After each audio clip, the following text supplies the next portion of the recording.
नमस्कार प्रिय साथियों, स्वागत करता हूं आप सभी का इस YouTube चैनल पर जिसका नाम है टॉपर क्लासेस।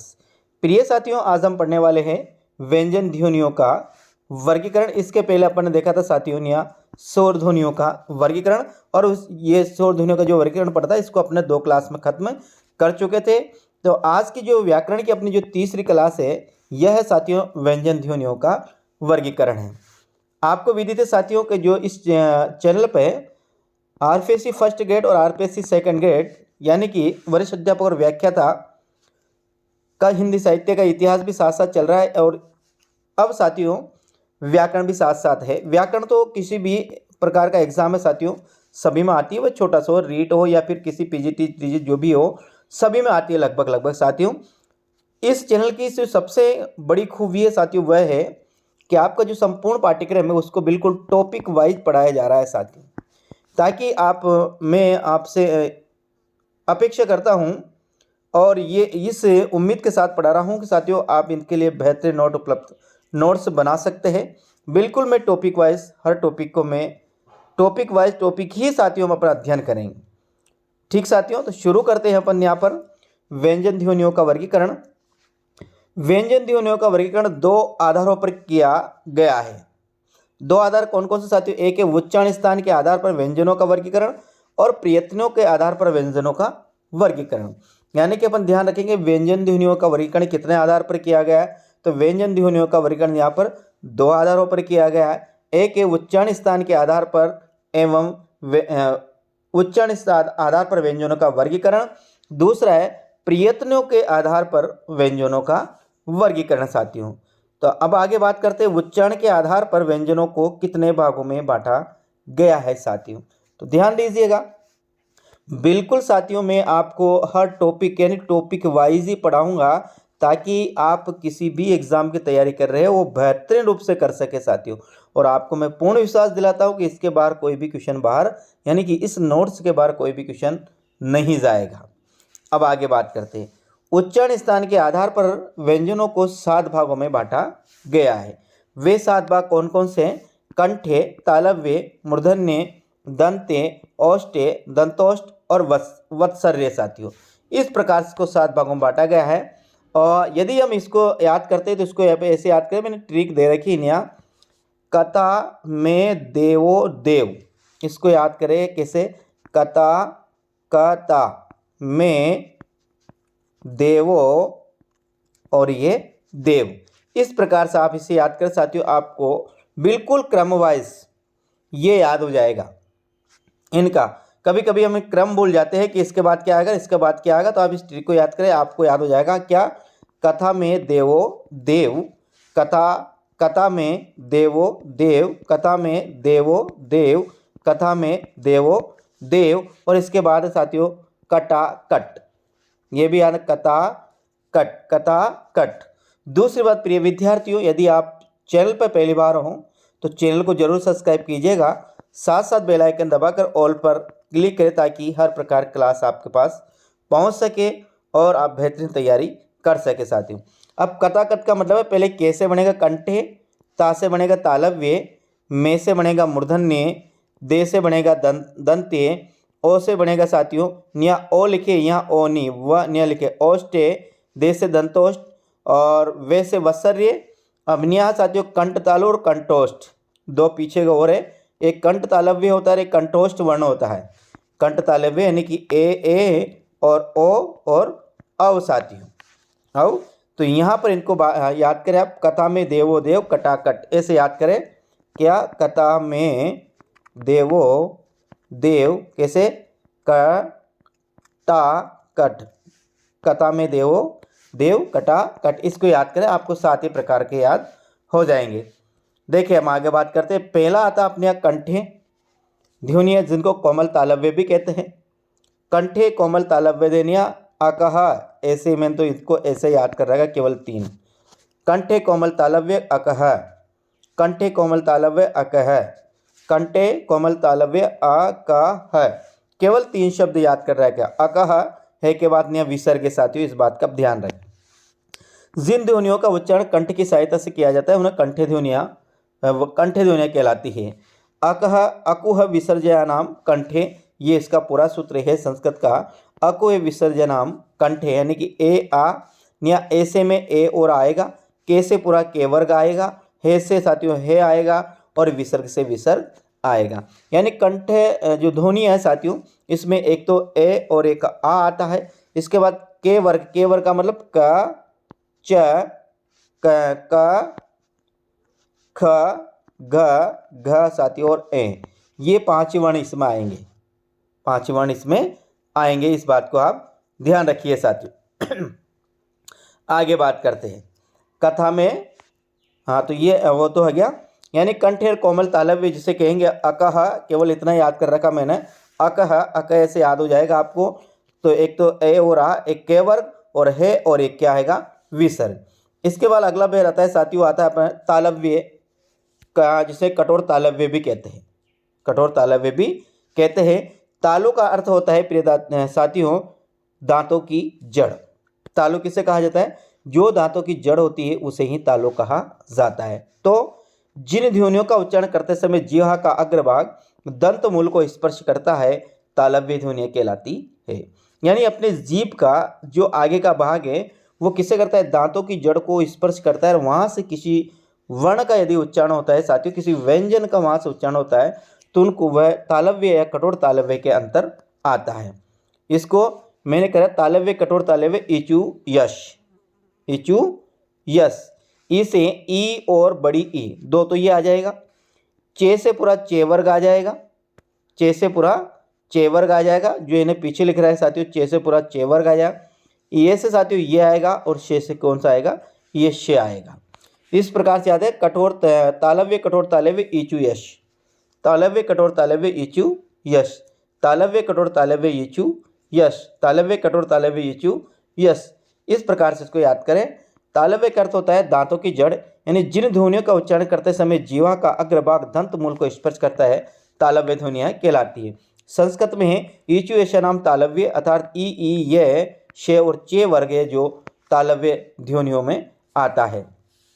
इसके बाद बात करते हैं अगला जो अपना आता है साथियों, वह आता है मूर्धन्य। क्या आता है? मूर्धन्य। मूर्धन्य को आप कैसे याद करेंगे साथियों? ध्यान रखिए, मूर्धन्य को याद करेंगे मूर्धन्य ऋतुरस। क्या याद करें? मूर्धन्य ऋतुरस, मूर्धन्य ऋतुरस, मूर्धन्य ऋतुरस, मूर्धन्य ऋतुरस, मूर्धन्य ऋतुरस साथियों। इस प्रकार से, यानी मुख के ऊपरी भाग को मूर्धा कहा जाता है। मुख के ऊपरी भाग को क्या कहा जाता है? मूर्धा कहा जाता है साथियों। जिन ध्वनियों का उच्चारण में ध्वनियों के उच्चारण में जिह्वा का अग्रभाग मूर्धा अर्थात मुख के ऊपरी भाग को स्पर्श करता है, मूर्धन्य ध्वनियाँ कहलाती है साथियों। मुख के ऊपरी भाग को मूर्धा कहते हैं, और जिन ध्वनियों के उच्चारण में जिह्वा का अग्रभाग मुख के ऊपरी भाग को स्पर्श करता है, मूर्धन्य ध्वनियाँ कहलाती है। इसका मैंने ऋतुरस, रि से एक तो रि, टे से टे वर्ग, रे से रे और एक से शे, यानी ऋतुरेशनाम मूर्धन्य, ऋतुरेशनाम मूर्धन्य। ऐसे याद नहीं हो तो मूर्धन्य ऋतुरस, मूर्धन्य ऋतुरस ऐसे भी याद हो, मूर्धन्य ऋतुरस। यानी एक तो रि, इसके बाद टे वर्ग, टे के बाद साथियों रे, और रे के बाद आ जाएगा शे, तो ये हो जाएगा मूर्धन्य ऋतुरस या मूर्धन्य मूर्धन्य के बाद ऋतुरस, मूर्धन्य ऋतुरस। इस प्रकार से आप इसको याद करें। अगला आता है चौथा अपना आता है दंत्य ध्वनियाँ। नया दंत्य ध्वनियाँ में केवल याद, दंत्य ध्वनियाँ में तलस, दंत्य ध्वनियाँ में कौन कौन सी आएगी? त ल और से। दंत्य ध्वनियाँ में त ल और से। दंत्य ध्वनियाँ में क्या आएगी? दंत्य ध्वनियाँ में याद रखिए आप, त ल से, त ल से। जिन ध्वनियों का उच्चारण करते समय जीवा दांतों को स्पर्श करती है, दंत्य ध्वनियाँ कहलाती है। जिन ध्वनियों का उच्चारण करते समय जीवा दांतों को स्पर्श करती है, उन्हें दंत्य ध्वनियाँ कहा कहते हैं, या वह दंत्य ध्वनियाँ कहलाती है। जिसमें आएगा एक तो साथियों ले, एक ते वर्ग और एक आएगा शे, यानी कि दंत्य ध्वनियाँ में तलस। याद करें त ल से। दंत्य ध्वनियाँ में क्या याद करें? त ल से। दंत्य ध्वनियाँ में क्या याद करें? त ल से। दंत्य ध्वनियाँ तलस, दंत्य ध्वनियाँ तलस। इसको याद करें लीर्तुलेशनाम दंता। इतना बड़ा आपको याद नहीं हो सकता है, तो दंत्य ध्वनियाँ में आप केवल तलस याद करें। दूसरी बात प्रिय विद्यार्थियों, प्रिय साथियों, यदि ये वीडियो आपके पास पहुंचे और आपके कोई रिश्तेदार, आपका कोई सगा संबंधी साथियों, आपका कोई छोटा भाई बहन यदि वो तैयारी कर रहा है अध्यापक बनने की या हिंदी व्याकरण की तैयारी कर रहा है किसी भी कंपटीशन के लिए, या फिर वो first grade second grade Hindi विषय की तैयारी कर रहे हैं या साथियों या पीजीटी या फिर टीजीटी या केवीएन या एनवीएस विद्यालय में किसी प्रकार के हिंदी का अध्यापक बनने की तैयारी कर रहा है, तो प्लीज़ इस क्लास को या इस टॉपर क्लास पर जितने भी वीडियो साथियों उन तक जरूर आप शेयर करिएगा साथियों, क्योंकि मैं पूरा ही कोर्स बिल्कुल निःशुल्क पढ़ाने वाला हूँ और चल रहा है साथियों। इसके बाद आती है ओष्ट ध्वनिया में ओष्टे उप। ओष्टे में केवल याद रखें ओष्टे उप, क्या याद रखें ओष्टे उप, ओष्टे उप, ओष्टे उप, केवल उप याद रखें। उससे साथियों एक तो छोटा वो, एक आएगा एक बड़ा वो, दो तो ये आएंगे। उससे क्या आएगा, एक तो छोटा वो आएगा और एक आएगा बड़ा वो। दूसरा साथियों पूरा आएगा पे वर्ग। तो ओष्ट ध्वनियों में उप, ओष्ट ध्वनिया में क्या आएगा उप, ओष्ट ध्वनिया में क्या उप, ओष्ट ध्वनिया में क्या उप। यानी जिन ध्वनियों का उच्चारण करते समय दोनों होंठ मिलते हैं ओष्ट ध्वनिया कहलाती है। यानी कि वह ध्वनिया या वह व्यंजन जिनका उच्चारण करने में अपने जो दोनों होंठ है प्रिय साथियों यदि ये मिल जाते हैं आपस में तो वह क्या कहलाती है, ओष्ठ ध्वनिया कहलाती है।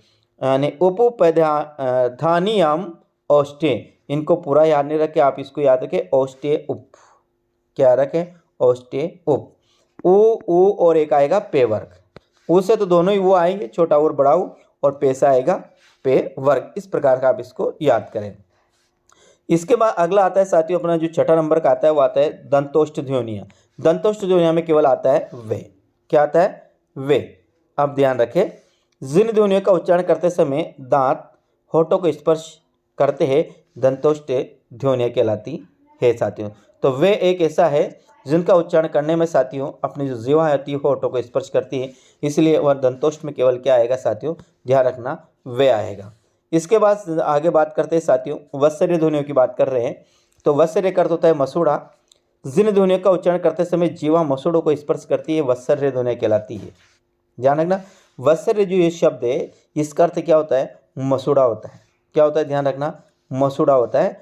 तो अब ये जो वत्सर्य ध्वनियाँ हैं यानी कि वह व्यंजन जिनका उच्चारण करने में या वह ध्वनियाँ जिनका उच्चारण करने में अपनी जो जीभ है वो जीभ किसको, मसूड़ों को स्पर्श करती है, अर्थात वत्सर्य को स्पर्श करती है, अर्थात मसूड़ों को स्पर्श करती है, तो वह ध्वनियाँ क्या कहलाती है, वत्सर्य ध्वनियाँ कहलाती है। वत्सर्य ध्वनियाँ आती है साथियों ज न र ल स, और एक है के पहले यदि ल है के पहले यदि म आधा में है और एक के पहले यदि न है साथियों तो ये कहलाती है वत्सर्य ध्वनियाँ। वत्सर्य ध्वनियों को आप याद रखें, वत्सर्य ध्वनियाँ में आप रखें ज न रल से, वत्सर्य ध्वनियाँ जनरल से, इसको याद रखें।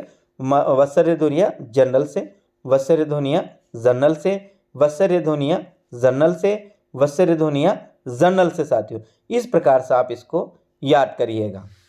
आगे बात नोट, संस्कृत में वत्सर्य ध्वनियाँ नहीं थी। वत्सर्य ध्वनियों का वर्गीकरण हिंदी में नहीं, आगमन हिंदी में हुआ।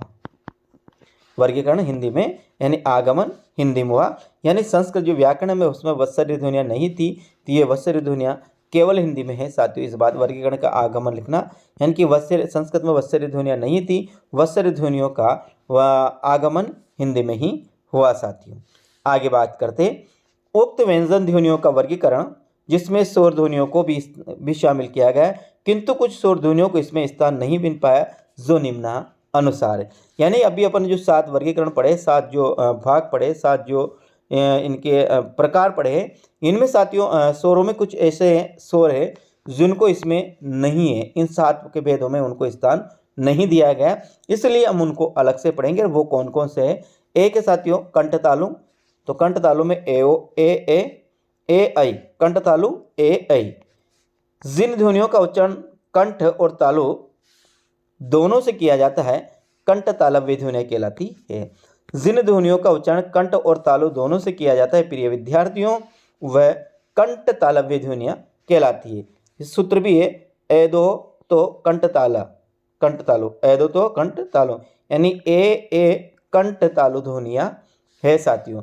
यहाँ आप याद रखिए कंठ तालु में ए, कंठ तालु में ए आई, कंठ तालु में ए और आई, कंठ तालु में ए और आई।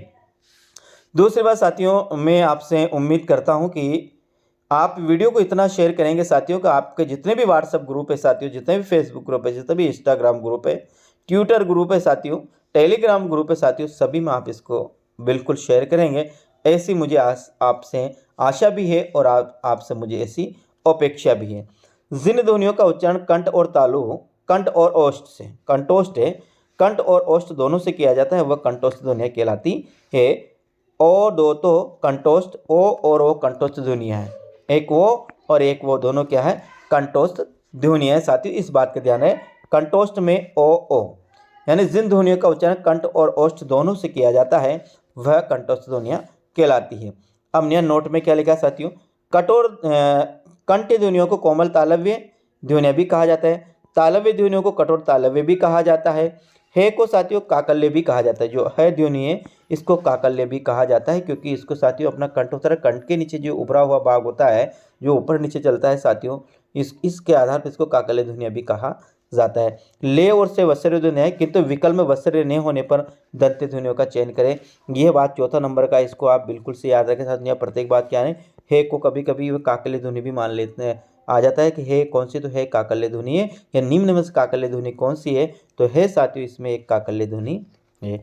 इसके बाद ये लाइन, आप चौथी लाइन अच्छी ध्यान से देखें, ले और से वत्सर्य ध्वनियाँ हैं, वत्सर्य में पढ़ा अपन, ले और से वत्सर्य ध्वनियाँ हैं, किंतु विकल्प में ए ब स दे में 1 2 3 4 में वत्सर्य न हो तो फिर आप दंती ध्वनियों का चयन करें। कब? जब विकल्प में वत्सर्य नहीं है तब आपको दंत्य ध्वनियों का चयन करना है। यदि साथियों विकल्प में वत्सर्य ध्वनियाँ हैं तो आपको पहले वत्सर्य ध्वनियों का ही चयन करना है। इस बात को अच्छी तरह से ध्यान रखें। चौथा पॉइंट, तीसरा और चौथा पॉइंट आपके लिए बहुत ही महत्वपूर्ण पॉइंट है। तो ये साथियों आज की क्लास थी। उम्मीद करता हूँ कि आपको अच्छी लगी होगी। कैसी लगी मुझे कमेंट के माध्यम से ज़रूर बताकर जाइएगा।